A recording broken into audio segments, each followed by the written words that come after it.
turtle nerds, welcome back to another video. In today's video, I want to introduce you guys to little itty bitty baby Pipsqueak, the baby terrapin that for some reason just won't grow. You see, I got Pipsqueak around 9 months ago with another group of northern diamondback terrapins, but Pipsqueak was always different. She was really never adamant about eating, even when I tried giving her things such as baby brine shrimp and frozen or live foods. She was just never a voracious eater, which means that she didn't really grow as much. She was just small and basically kinda runty. You see, diamondback terrapins have large clutches of eggs, so they have a lot of babies because they know that not every single baby is gonna make it in the wild, but in captivity, these little runts that normally would never survive are able to thrive. Well, like, maybe not thrive, but like, at least live? And thus, we get babies in captivity, like little Pipsqueak, who for some reason just don't eat as much, are not as large, not as robust, and they just have a harder time growing, unlike their siblings. Usually, these babies just take a little bit longer to start growing. You see Pipsqueak is literally trying to eat a bubble here, like,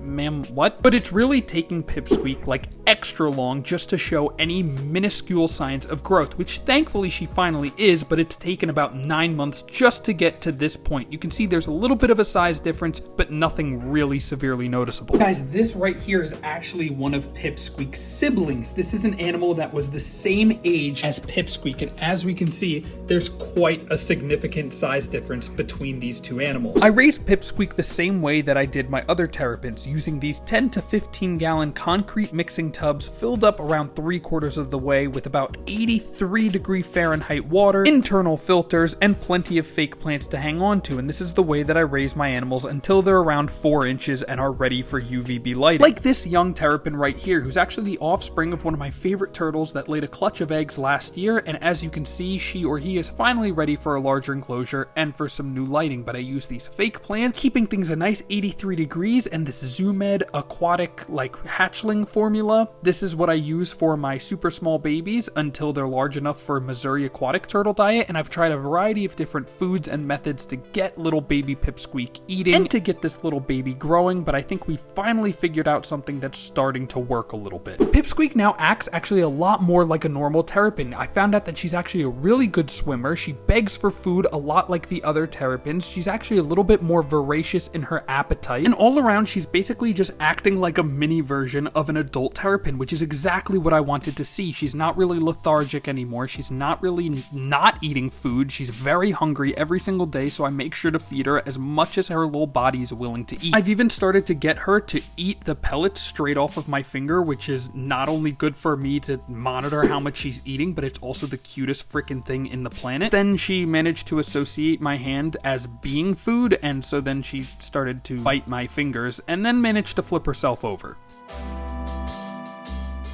So despite being tiny and absolutely adorable, being a run is certainly not something that I want for Pipsqueak because it can cause some health complications, so I'm really hoping that Pipsqueak starts growing. So while little Pipsqueak may be like cute and adorable, it's not something that I really want to happen or want to continue to happen. I'm still very hopeful for the day that little Pipsqueak starts growing. Little Pipsqueak and I would like to thank you guys so much for watching. I hope that you enjoyed. I hope that you learned something about my very special little baby turtle. I hope you subscribe to see more of Pipsqueak in the future, see if she grows, and I'll see y'all in the next one.